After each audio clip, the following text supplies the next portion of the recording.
welcome back to season 2 of Phenomena. Oh my goodness, I can't believe we're already at season 2. This is exciting. I'm playing around with the lighting in my studio, so if it's a little bit different, that's why. But yay, I'm so happy that we get to continue exploring the rabbit hole without falling all the way down, yada, yada, yada.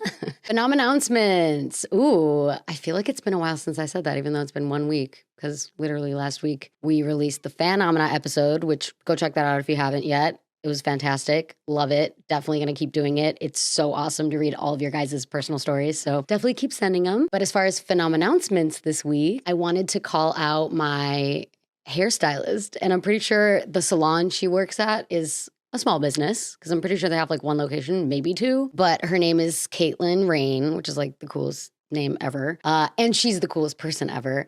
And also, it's how I get my beautiful blonde hair, clearly. The owner of Blonde Blonde, which is the name of the salon. So clearly they specialize in blondes, which if you're a blonde or want to go blonde, you know that it is an art form. It's a craft. You know what I mean? That you really need to hone in. And I know that Caitlin, the girl that does my hair, has definitely honed it in. She has put in like 1 billion hours of work. And she still is like super affordable given her skill set. So it's amazing. She's incredible. So definitely go check them out. I will post both of their Instagram, both Caitlin Rains on the screen and Blonde Blonde's Instagram, in case you're interested in finding someone around the Los Angeles area that does bleach blonde hair or even highlights. I don't know. If you check out their Instagram, you'll see all the different kinds. They also do colors too, because usually you have to like bleach your hair to insert a color into your hair. So yeah, they're awesome, but they specialize in blondes, so they know how to make your hair blonde without having it fall off, because trust me, I need someone who knows what they're doing with my hair, and I've only trusted Caitlin for the last like 2 years. She's fantastic, amazing, 10 out of 10 would recommend. But yeah, oh my God, so this first episode of season 2 was written by Ruben Hano, head script master. And it is kind of the topic of it is kind of a callback to the first ever episode we released about fae and changelings. This one's about fairy circles, which I saw on a list of phenomena that when I was like curating the topic list for the different seasons, I was like, that sounds fun. So a little callback to the first episode of season 1 and now into the first episode of season 2. But yay, I'm super excited to check it out. My lovely script. I've literally had to cover it with like a receipt, like a little Staples receipt. Cause so I'm like, I'm not reading it. I don't want to read it because my curiosity will get the best of me. But anyway, without further ado, let's dive into Fairy Rings, Nature's Oldest Trap. Ooh, by Ruben Hano. Have you ever been walking through the woods, spotted a perfect ring of mushrooms and thought, yeah, let's stand in the middle and see what happens? No? Good. That means you have the basic survival instincts necessary to avoid getting caught up with those tricky fae. Ooh, I don't know, man. I just said my curiosity will get the best of me. I have to like block the script from my sight. Otherwise, curiosity killed the cat, curiosity killed the Mimi, because I would 100% probably go in the middle of a mushroom circle. Hello, I need to know what that's about, but that's probably not good. For those who don't have the same common sense, thank you. There are countless stories of people stepping into these mushroom formations, lovingly called fairy rings, and never being seen again. Oh, they're teleportation circles. Who doesn't want that? I'm just making myself feel better for falling into the traps of the fae. They're too tricky. They're like, fae are known for being like they know how to bait people. They're very mischievous. That's the word. They're very mischievous. Are these mysterious circles fairy dance floors? Ooh, love. Another callback to the dancing plague. The fairy dancing plague? Whoa. Whoa. Portals to another realm? Yes. Or just a bunch of fungi minding their own business. We share a lot of the same DNA with fungi, which is insane. So I'm like, maybe do they know to get in a circle and they don't even know why? I don't know. Let's explore the rabbit hole of fairy rings together. Woohoo! I'm pumped. I'm so pumped. I love starting a season with a good fairy lore. Speaking of lore, let's get into the lore of fairy rings. So what exactly are fairy rings? That's a fairy ring, right? Just kidding. While stories differ, one thing is consistent. These strange, almost magical circles of mushrooms seem to appear out of nowhere in forests, meadows, and even backyards. Would that be so fun? If I had a little fairy ring in my backyard, I'd be like, proof fairies are real. I love it. The grass within them is often a different color or texture than the surrounding area, adding to their eerie reputation. Ooh, I wonder if it's greener or less green. Or a totally different color. Maybe it's like purple grass. Okay, now that's a real dance floor. That just a bunch of fairy circles, different colored fairy circles in your backyard. You got a dance floor in your backyard. Hello. I am hiring my local fae and fairy to make a fairy circle dance floor. According to folklore, these rings mark places where supernatural beings have gathered, and people often report a distinct unsettling feeling around them. Uh-oh. Some legends even describe hearing faint, otherworldly music drifting from within. Huh. I always hear wind chimes for some reason. English and Celtic tales warn that any human who steps inside a fairy ring will be forced to dance with the fae. You don't have to force me. I volunteer as tribute. I volunteer to dance with the fae in the fairy circle. Yes, please. Me. Pick me. Me. I'll go. And not just for a fun little jig. Legend says they'll keep dancing until they collapse from exhaustion, lose their minds, or completely lose track of time. Dancing plague of 1518, anyone? Yes. Oh my God. Wait, when we were putting together the topic lists for the seasons, I did not think it was going to have this many callbacks. This is amazing. This is so fun. I love it. One story tells of a young man who stumbled into a fairy ring during a festival in the 12th century. Enchanted by the music, he started dancing. Duh, you hear music, you gotta dance. He thought he'd been partying for a few minutes, but when he was finally able to evacuate the dance floor, which I have since realized is Cascade and not Lady Gaga.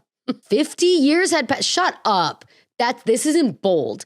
50 years had passed, which in the 12th century was longer than the average life expectancy, so everyone he knew was probably dead. But then, if he thought it was a few minutes, was the fairy circle did it stop time? Or did it move time in a different way than it normally does? You know how in the movie Interstellar, I'm pretty sure it's Interstellar, when they go to another planet and then they're much younger, even though they've been gone forever. And then when they come back to Earth, everyone, the guy's daughter's older. There's so much more to that story, obviously. But yeah, it's I wonder if it's like that, where he came out looking like he was the same age as when he went in, because he thought it was just a few minutes. And then it turns out that he was it was super slow. And 50 years had passed? That's ridiculous. Also, did they even have clocks in the 12th century? How does he know? How does he know how many years have passed? Who's to say how many years have passed? Can we corroborate this? I'm in my investigative mindset now. Detective Mimi on the case. While many call them fairy rings, in Germany and France, is it always Germany and France that fae and changelings and dancing plagues all come from? What is going on in Germany and France in the 12th century and later? What? What? Very whimsical areas, I guess. They're known as witches' rings. Oh! Many call them fairy rings, but in Germany and France, they call them witches' rings. Both of which I'm obsessed with. I love. And the midnight raves you might find yourself in are powered by witches and dark magic. Sign me up. That's okay. If I wasn't bought into the idea of fairy rings before, I'm 100% in now. Oh my God. Enchanted. Yes. Bewitched. Hello. Hocus Pocus. I'm there. Not all legends tie fairy rings to dance floors though. In Austria, dragons. I love this so much. So many, all the whimsical creatures. Dragons are blamed for the patches of dead grass they leave behind. Oh, that answers the question. So it's usually dead grass. Oh, that's not a great sign. I was hoping the grass was greener in the fairy circles. Turns out the grass is deader. Oops. Patches of dead grass they leave behind. And if you see one, you might be close to becoming the dragon's next meal. Or if you're like me and you think that you could domesticate the dragon, because obviously I myself, like I mentioned in the Phenomena episode, have a very large dog that Jodelle and Ruben lovingly call a dragon. And also now that my Khaleesi hair is back, hello, it's all lining up. But yeah, I would 100%. My toxic trait is thinking that I could domesticate a dragon. Because, yeah, and then I'd probably get eaten. It's fine. It's fine because you know what? What a way to die. What a way to go. You know what I mean? What a way to commemorate your life by just being here lies Mimi. She was eaten by a dragon. Well, I guess they wouldn't find my body. Whatever. I want that on my tombstone. Died by dragon fire. Meanwhile, in Switzerland and Russia, this is it's known all over the place. Now I got to ask my relatives in Poland and in Italy if they've ever heard of fairy rings. In Switzerland and Russia, fairy rings are said to mark buried treasure. See? Though good luck getting your hands on any gold without upsetting whatever supernatural force is guarding it. Yeah, it literally feels like a trap where it's here, come get the gold. And then it's they'll snatch you or something. Because it's almost like leprechauns, right? With the gold. I don't know. As with all things fae, there's always a darker side. Most legends agree that stepping into a fairy ring uninvited is a recipe for disaster. Those who trespass may suffer mysterious illness, misfortune, or simply disappear and end up in another timeline. I just added that in. I feel like that'd be really fun. Sad for the people that knew him. Yikes. In Scotland and Ireland, I see fairies 100% gallivanting around Scotland and Ireland. Fairy rings are thought to be portals to the other world, where the fae can snatch unsuspecting humans away. Some stories claim that fairies use these portals to kidnap people and replace them with changelings. Season 1, episode 1 callback. Perfect. Yes, exactly. I mean, come on. I figured it would have something to do with changelings and the mischievous doings of fairies and whatever they're like. I don't know. I feel like if I was a fairy, I'd want to mess with people too. That's so fun. That sounds so fun. Needless to say, fairy rings are considered dangerous. Yeah. Well, yeah. As whimsical as they sound, they're supposed to sound like whimsical and fun because you're supposed to want to go in them, obviously. Otherwise, the fairies are not doing their job at trying to trap humans. If it looked ominous, people would never want to go inside of them. Hello. And in the past, we may have led you down the rabbit hole without a way out, but not this time. Let's arm you with some survival skills should you ever find yourself trapped in a fairy ring. Ooh, okay, I love this. How to survive fairy rings 101. First, if you find yourself forced to dance, try spinning counterclockwise. Some say spinning counterclockwise can break the spell. Something about clocks, man. They don't like them. That the whole 50 years pass, like time. I don't think they like time. So then if you start going counterclockwise, they're like, why'd you bring clocks into this? And then they let you go. If that doesn't work, running around the circle 9 times in the sun's direction might do the trick. Ooh, okay. Another way to track time. The sun, right? Yes, maybe. Look at your shadow while you're running around. Tell what time it is. I don't know. But your best bet? Yes. Yes, please. Keep an iron on you at all times. Duh. Do you guys not have your portable iron on you? Because I do. At all times, always. It's scary out here, man. There's men all over the place. We gotta arm ourselves with something. It's widely believed that fae are repelled by iron. Oh, keep iron on you at all times. I thought that was okay, I'm dumb. I literally thought Ruben meant keep an iron, like an iron to iron your clothes, but really it just meant like a I don't know, nugget of iron or anything related to iron. Interesting. Fae are repelled by iron, much like Dracula and vampires are repelled by garlic. So a simple iron object might just save your life. Okay, so then that makes a lot more sense. You just wear like an iron necklace. All right, okay. Nice. I do love the idea that it's like a little fairy trap for them to like have little human prisoners. But also I love the idea of giving people little survival skills. Survival 101 against the fairy rings. If you happen to see one, which I feel like if you've ever been to the woods, like there's some weird, if you start looking for formations, I feel like you'll start to find them. I mean, people just love to see patterns places. So I feel like if you go around the woods, like I feel like I'd probably see a fairy circle somewhere. Maybe we should go look for one. Let's do it. All right, let's get into the theories. So, you know the risks. You know what fairy rings look like, but what's actually going on here? Let's break down some of the leading theories. Yes, please. I need to know. Number 1, the supernatural portal theory. I feel like this one makes the most sense to me. I like this one. I like the portal. This is the classic folklore explanation. Fairy rings are believed to be gateways to the other world. In some versions of the legend, stepping into the ring at just the right or wrong time, i.e. dusk, dawn, or full moon. I love this. Especially if it's a witch. She would want you to step into it in the full moon. Can result in being pulled into another realm, possibly never to return. I wonder if the other realm is just like, is it completely different from the realm we're in now? Or is it just like another timeline? That'd be trippy if everything was the same except for like one small thing. What would you prefer? To be pulled into a realm that was like totally different, like Rick and Morty, completely different planet with completely different creatures? Or something that's just kind of like another timeline where maybe there's another you? What? No, this is gonna break my brain. In this theory, they're real and we believe that fairies exist.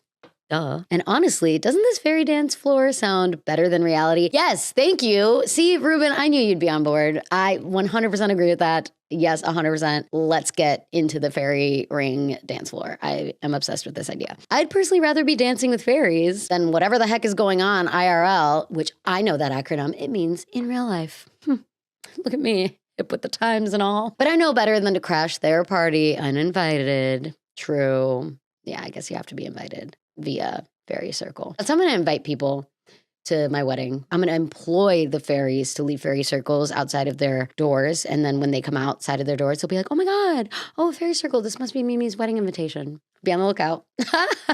Theory number 2, the fungal growth theory. The fungal, this is scientific, women in STEM. Science says that fairy rings are a natural phenomenon caused by the underground spread of mycelium, basically fungal roots. As the fungi grow outward in a circular pattern, they consume nutrients from the soil, causing the grass within the ring to wither while the outer edges thrive. In other words, it's just mushrooms doing their thing. Did I not mention that? I am clairvoyant, clearly. This is amazing because yes, mushrooms doing their thing, fungi are weird, and I could 100% see them like gathering in a circle and having like interventions. Oh my God, the Smurfs? I love the Smurfs. Do you guys remember the Smurfs? What if the Smurfs used them as little intervention circles that are just lined by mushrooms? I don't know why I just thought of the Smurfs, but I feel like mushrooms and the Smurfs go hand in hand, kind of, in my mind, at least. Because they have little white hats. They kind of look like mushrooms. Little blue mushrooms. But what about the dancing? Well, some researchers speculate that certain types of fungi within fairy rings release psychoactive compounds, like in the air, like spores. Whoa. If a person were to inhale these spores, they might experience vivid hallucinations, time distortion, the whole 50-year thing, or even temporary paralysis, leading to stories of people disappearing or being trapped in the rings. Yeah, okay. I see that. I see this. I like this theory. The portal theory is fun, but this one is more sciencey. I do like that. Theory number 3, the psychological suggestion theory. Ooh. I don't even know what this one's about. Some skeptics argue that the stories surrounding fairy rings are so ingrained in folklore that people expect something strange to happen when they see one. Oh, like confirmation bias. Yeah. This heightened state of fear or curiosity could trigger the brain to misinterpret natural occurrences as supernatural. Sensory overload, environmental factors, and even group hysteria can contribute to people experiencing hallucinations, panic, or memory lapses. Ooh, yeah. I feel like I'd be so hyped if I saw one. I'd be like, yes, oh my God, whoa, I'm like so high right now. Like it's stepping in the fairy circle. And then, yeah, like if you're with friends and you're like, I don't know, I feel like you could probably just convince each other the whole like mass hysteria idea of like, whoa, you like glitched for a second, or like, do you see anything weird? Like, yeah, whoa, I like see something so weird. I'm like in a different portal right now, but it's like they're just standing in a circle of mushrooms. I kind of love that. That sounds like a fun like game you would play as a kid. All you need is a little bit of imagination. In some cases, the expectation of something eerie happening might create self-fulfilling experiences, reinforcing the legend itself and ensuring that stories continue to spread through generations. Yeah. That makes sense. Yep.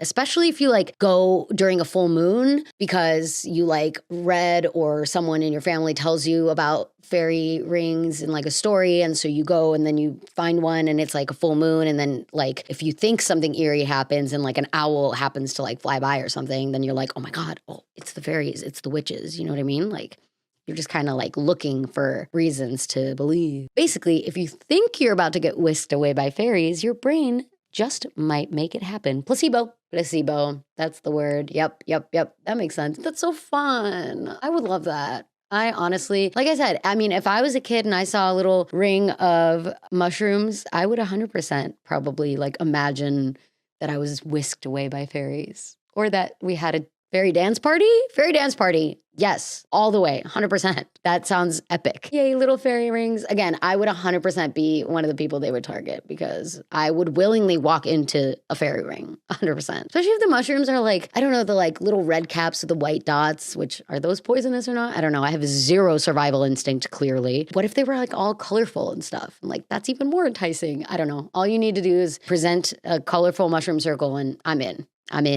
Damn it, you son of a bitch, I'm in.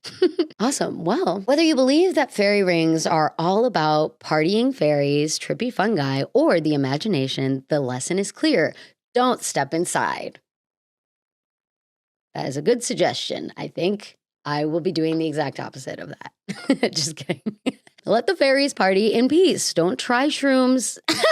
Don't try shrooms that are unfamiliar to you. Oh, okay. Little footnote there. And keep your wits about you. But if you do step into one, don't say we didn't warn you. If you do step into one, you need to write into phenomena.cases@gmail.com ASAP because I need to know. Also, if you've ever heard of this, if anyone from like any of these parts of the world, what is it? Switzerland, Germany, France, Ireland, Scotland, If you've heard of fairy rings, you need to let me know because I need to know more about them. That's so fun. Yes. Oh my gosh. I love this episode. I love fairy lore, and I love starting a season with a good old fairy lore. We've been on some like spooky stuff lately, some spooky eps. So it's a nice little palate cleanser. And I love fairies and shrooms and anything whimsical. Pokepic! Yay! Oh my gosh, Shatonic, the illuminating Pokemon. Yes. I honestly was trying to remember what the name of Shatonic was. Shinotic. Oops, I called it Shatonic. Maybe I'm on shrooms. Shinotic, like hypnotic, but it's shiitake. Shiitake hypnotic, shinotic. Maybe?